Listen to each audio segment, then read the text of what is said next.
So yun boss, ano yung project natin? Ano sir, yung Irezumi na Japanese na concept. Yung tao yun eh, di ba? So, gaya na napag-usapan natin, focus tayo doon, tama. Kasi liliit nga talaga. Para yung mukha niya andito, tapos yung kamay niya, tapos yung katana nakaganon. Tama? So parang hanggang balakang yung kuha natin, marang hanggang hita. Kasi pag sinama natin yung paa niya, liliit din siya.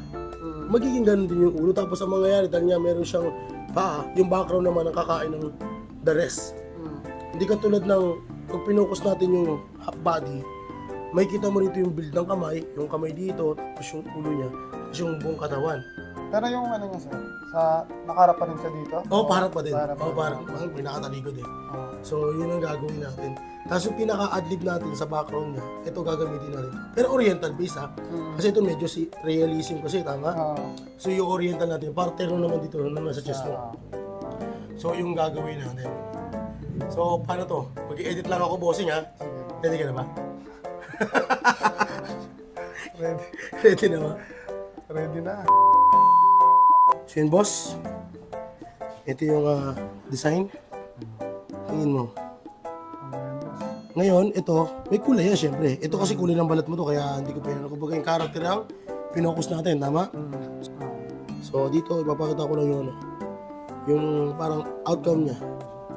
So pag yan, nandyan na sa braso mo, ito siya. Diba? Pogi.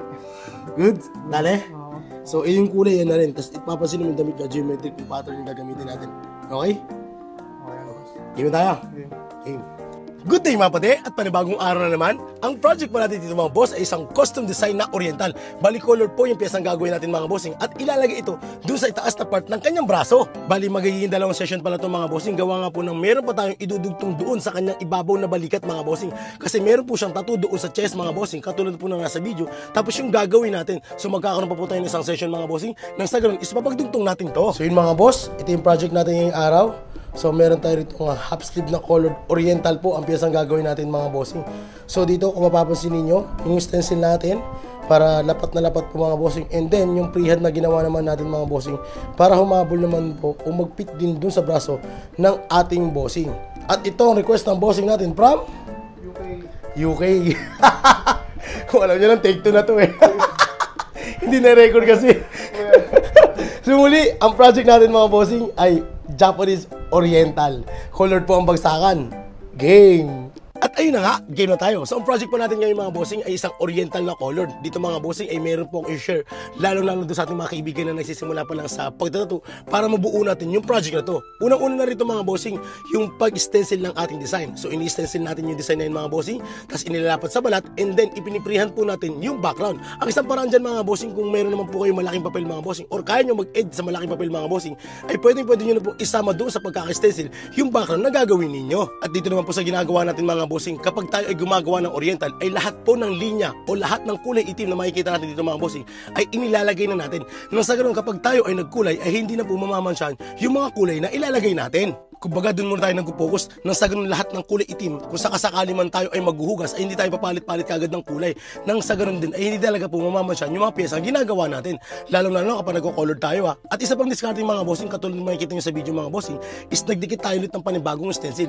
Yes mga bossing, ito yung paraan na ginawa natin kasi nga po itong pattern na to ay may kulay po. Kaya ang ginawa natin is inuno natin lahat ng itim nang sa ganun kapag binuo natin yung pattern na to mga bossing ay hindi na talaga siya mamamansyahan pa ng kulay itim. Kumbaga ang hirap din kasi mga bossing na isabay-sabay eh. Lalo na kung oriental naman po ang gagawin natin. So talagang kailangan matingkad po din yung mga kulay nito. Ay ibang paraan dito ng mga artist mga bossing is talagang parang printer po. So simula sa baba, tinatapos na kagad yung pataas mga bossing. Kung realism naman po yung ginagawa ninyo, maganda po yung ganung diskarte mga bossing. Pero sa ganitong oriental naman po o mga neutral mga bossing, ang ginagawa talaga namin is talagang nililinyahan muna namin lahat mga bossing at lahat ng kulay itim mga bossing ay kinukuha na namin. Para pagdating ng kulay is talagang magkukulay ka na magkukulay. So parang meron ka ng coloring book mga bossing. Kasi nga po lahat yun is nakalinya na. At kung sakasakali sakali naman po mga bossing, natapos nyo na pong kulayan yung parting ilalim ng ginagawa nyong pyesa at gagamit kayo ulit ng kulay itim mga bossing, kung magpupunas po kayo ay huwag nyo po siyang pupunasan pababa. Yes mga bossing, kasi doon po talaga nagkakaroon ng mancha. Halimbawa na lamang po is kulay dilaw po yung kulay doon, tapos nahaluan ng kulay itim, ay minsan mga bossing ay hindi na po bumabalik yung tingkad ng kulay. Kaya ang gagawin natin dito mga bossing, dapat po pag nagpupunas tayo ng tinta, tapos meron tayong tinta sa ilalim mga bossing, ay pataas naman po o iiwas natin doon sa ating mga nakulayan ng part. Or kung hindi naman maiwasan mga bossing, is kailangan nyo po siyang lagyan po ng balm mga bossing, na sa ganun kahit dumikit po yung kulay is kahit paano is madali nyo po siyang malilinisan. Isa pa pong paraan dyan mga bossing, pwede nyo po siyang lagyan ng tissue mga bossing, nang sa ganun kapag nagpunas din po kayo ay hindi po madudumihan yung piyesang ginagawa natin. Kita talaga yung iwi ko dito. Kailangan, hindi ka masasabi. Ilang minuto ba ito, boss? Ha? Nagmatapos? Iintuloy naman tayo eh. Okay, game. Ayos mo ka. Okay, dito, support na to. 1 to 10.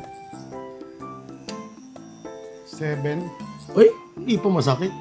Kasi mali ito, sinasabi tayo kagad 12 eh. Oh?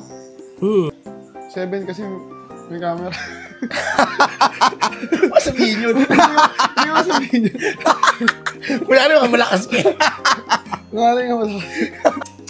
Hindi na bagalan mga tapos. Hindi ako. Pang-apat na taon na nga ito agad. Kanina, nakikita ko talaga yung ano ko. Sabi ko, kaya pala, bilis pala talaga. Ang bilis pala talaga ng... Pagpatapos na, makabagal eh. Hindi mo alam kung sinasadya o ano. Tama eh. Kasi nagtatanong pa eh. Okay na. Disappointed na rin yung bossing. Wala tuloy mo buong tanong eh. Nagreklamo na. Nagreklamo si bossing. First time ko magkarakiletik eh. Kanina, mabilis lang yun eh, no? Oo, nakita ko talaga yung ano eh. Ang bilis na eh. Nilagyan ng camera. Talagang ganun talaga eh. Ngayon parang ayaw mo na kapunasan, boss oh. Yung ginagawa ko pag may ano eh. Yung mga ano na, masakit na. Para hindi sila masyadong ano, gumalaw-galaw ba. Tutukan mo ng camera ngayon yan para ano, magpili. Okay naman kayo sa boss, hindi naman ako nagalaw eh. Hindi naman pala nagalaw ito sa binidyoan. Hindi naman pala ko. Hindi nga naman yun eh. Ano? Pinipilit ko hindi gumalaw eh. Kaya ako eh. Ayun no. Ayun ma. Yun na rin. Pinutol na kasi eh. Sinistop mo na ba? Kaya pala bumilis eh. Stop na yan. Kaya pala bilis.